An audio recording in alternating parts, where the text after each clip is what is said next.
Biar tuan saya cerita, suami saya punya berita. Dia sayang, saya pun cinta, tapi saya yang tidak percaya.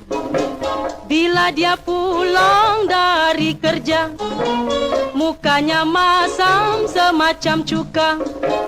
Bila saya tegur, dia marah. Darling, apa I punya salah?